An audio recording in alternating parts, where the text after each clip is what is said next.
Dr. Haney, because you can't just keep on saying our kids are bad, they're corrupted, and there's no hope for them when you're not talking about the layer under that brought them to that. And like Mr. Hawkins said, you know, you sent my nephew been in jail, oh Lord, 4 or 5 times for 6 months. Every time. And so he'll come out and try to work at Kentucky Fried Chicken or Sonic's or Burger King.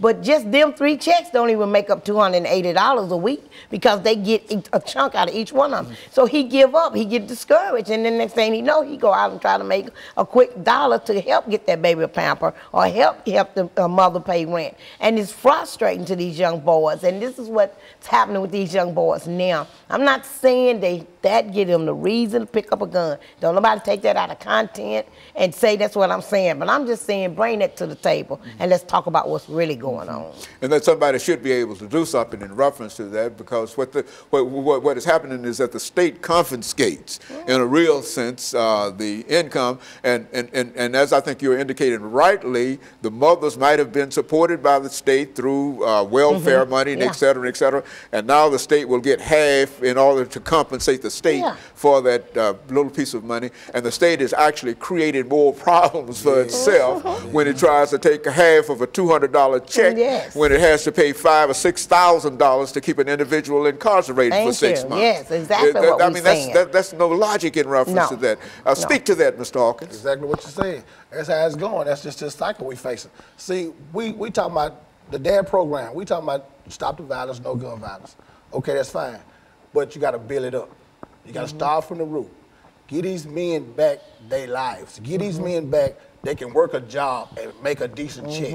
They can provide. They can come home and provide. They can buy this daughter. They can buy this son. If they can't provide for their kids, them kids gonna provide for themselves. It's gonna be a broken home, a broken cycle. The son gonna go do what he need to do. The daughter gonna hook and do what she need to do. They're gonna cycle again. Let us give us our life back. And so there's a number of issues connected with incarceration. I also understand that once individuals are on probation, right? Talk about that. Once you're on a probation system, they got a noose around your neck. You got to do what they want you to do. You got to work this job, but the money's still going back to the state. Your money's still not going where it need to be going. So that's still right back where we started from. You still go back to this man who's trying, but he can't get nowhere. You know, he's still sinking. And even if you're on probation, there's another way that they have of collecting more and more money from you. You got to pay probation fees. Fines for that. So this little check, $300, it's gone. You sitting in a home with this wife or yours, this girlfriend or whatnot, but you gave her $47. How you think she feel about you as a man? So there go the problem with y'all. Y'all argue. The dad gone. His back against the wall. And sometimes it's so hard for a male to get a job out here anyway. We've been locked up repeatedly. Nobody want to hire us. And so when you're locked up, you're on probation, and then you have to attend these meetings and bring some money there, and paying for being released in a real sense. And all of that money goes back to what? The state. But meanwhile, you got this little boy and this daughter out here on these streets by themselves. Here comes the gun violence part. They're not being raised. Who's raising them? The streets. So what choice do they have? It's a cold game out here, Dr. Haney. I know for a fact, right quick, my sister, baby daddy, he took care of that baby from the time he popped out. And just because he got arrested and got put on probation, the state put child support on him. We tried to fight it and everything. My sister showed him all receipts that this boy has been taking care of his child, because everybody's dad's not deadbeat. And they took him down through there. So the system comes in anyway, whether you want it, whether the mama put it on him or not. Half the time the mom didn't do it. The state just done it because you called some kind of little small charge. And then you go spending money for child support, now probation fee, drug testing, the class you got to go to. So that's another $140-something every week that you got to have, plus the child support. Which is to say that the state in reality take $200 of a $400 check out anyway, and so no matter what else you do. That make anybody want to, I got to go do what I got to do to survive. And so we're not trying to justify anything. The only thing we're trying to justify here today is that the state has to look into this because the state is responsible in a real sense for all of its citizens. And if you've got a large number of citizens, black or white, caught up in that kind of situation, then they are simply creating more problems for themselves than they are actually,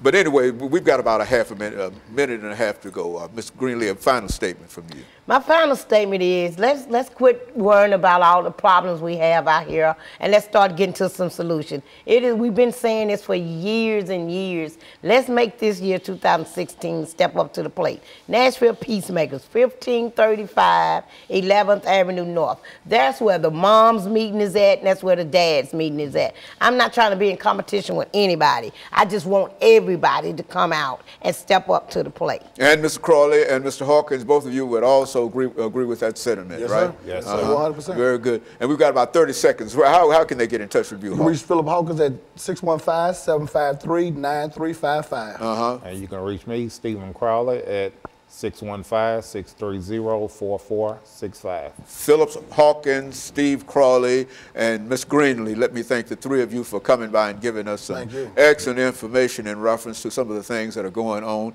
and information that I was not familiar with. I mean, it has helped me more than perhaps our audience. And of course, we'll be back with our audience next week for another informative edition of Comments. Thank you and good morning.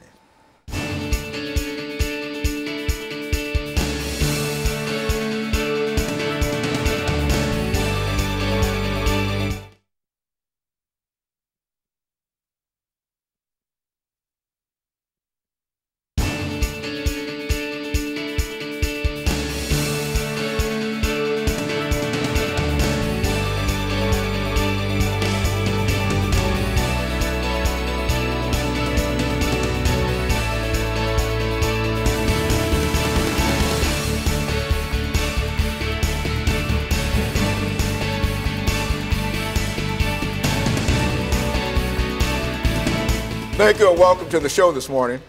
The topic this morning is women in ministry.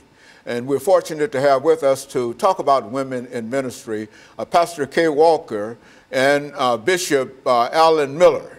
Both esteemed individuals of various religious churches and various religious organizations. Bishop Miller, and we're delighted to have both you, Bishop Miller, as well as you, Pastor Walker, with us this morning. Thank you. And what we'd like to do, and I think Pastor Walker is quite familiar with what we do around here, what we'd like to do, first of all, is to have the two of you give us some information about your background, education, and your experiences. And Pastor Walker will start us off by not only making some statements in reference to that, but telling us how it came that he was able to bring you to us this morning, and that will give you an opportunity to talk about some of your experiences and et cetera. And then we'll be out of that first segment, and then we can get into the second segment dealing with women in ministry. Let's start off with you, Pastor Walker. All right, there. Thanks a lot again, Dr. Haney, for allowing me the opportunity to come on the show.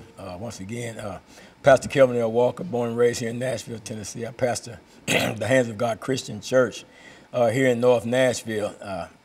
Born and raised here in Nashville, educated in the public school systems up to a certain point. I was one of them bad guys in school, so I didn't make it. I got kicked out of all the metropolitan Nashville area public school system. Ended up going into the Navy because I had gotten in some trouble and stuff. Got out of the Navy, got a GED, spent a little time at Tennessee State University.